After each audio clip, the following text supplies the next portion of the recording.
ज्वालाजालाब्धिमुद्रं क्षितिवलयमिव बिभ्रति नेमिचक्रम् नागेन्द्रस्येव नाभिः पणिपरशदिव प्रौढरत्नप्रकाशा दत्तं वो दिव्यहेतिः मतिमरविततिः ख्यातसाहस्रसङ्ख्या सङ्ख्यावत्सङ्घचित्तश्रवणहरगुणस्यन्धिसन्दर्भगर्भम्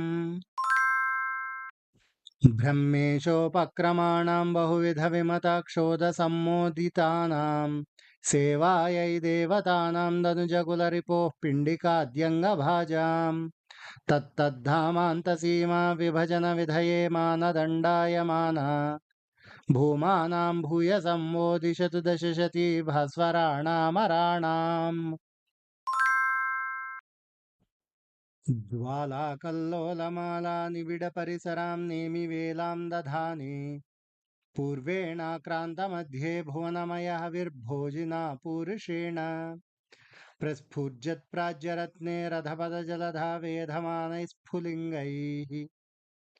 भद्रं वो विद्रुमाणां श्रियमरविततिः विस्तृणाना विधत्ताम्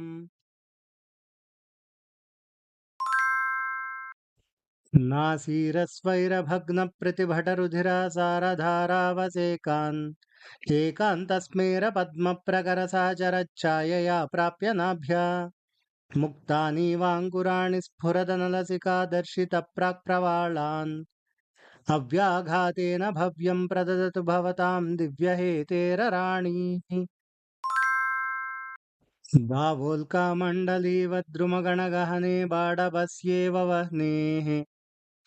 ज्वालावृद्धिर्महाब्धौ प्रवयसि तमसि प्रातरार्कप्रभेव चक्रे या दानवानां हयकरटिघटा सङ्कटेजा घटीति प्राज्यं सावः प्रदेयात्पदमरपरिषत्पद्मनाभायुधस्य तापाद्दैत्यप्रतापातपसमुपचितात्रायमाणं त्रिलोकीम् लोलैर्ज्वालाकलापैः प्रकटयदभितश्चीनपट्टां चलानि छत्राकारं शलाका इव कनककृताः सोरिदौर्दण्डलग्नम् भूयासुर्भूषयन्त्यो रथचरणमरस्फूर्तयः कीर्तयेवः नाभीशालानि खातां सहनसमुचितां वैरिलक्ष्मीवशानां सम्यद्वारीहृतानां समनुविदधति काञ्चनालानपङ्क्तिम् राज्या च प्राज्यदैत्यव्रजविजयमहोत्तम्भितानां भुजानां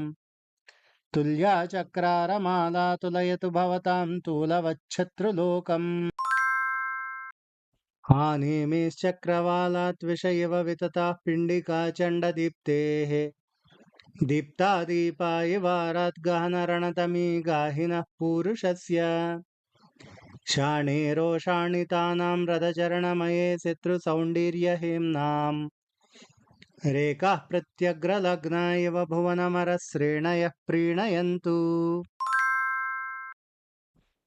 दीप्तैरर्चिप्ररोहैः दलवति विधृते बाहुनालेन विष्णुः उद्यत्प्रत्योतनाभं प्रधयति पुरुषं कर्णिकावर्णिकायाम् चूडालं वेदमौलिं कलयति कमले चक्रनाम्नोपलक्ष्ये लक्ष्मीं स्फारामराणि प्रतिविदधतु वः केसरश्रीकराणि धातुस्यन्दैरमन्दैः कलुषितवपुषो निर्घराम्भप्रपातान् अर्चिष्मत्या स्वमूर्त्या रथचरणगिरेः नेबिनाभितटस्य व्याकुर्वाणारपङ्क्तिः वितरतु विभुता विस्तृतिं वित्तकोटि कोटिरच्छत्रपीठी कटककरिघटा चामरस्रग्विणीं वः इति अरवर्णनं तृतीयम्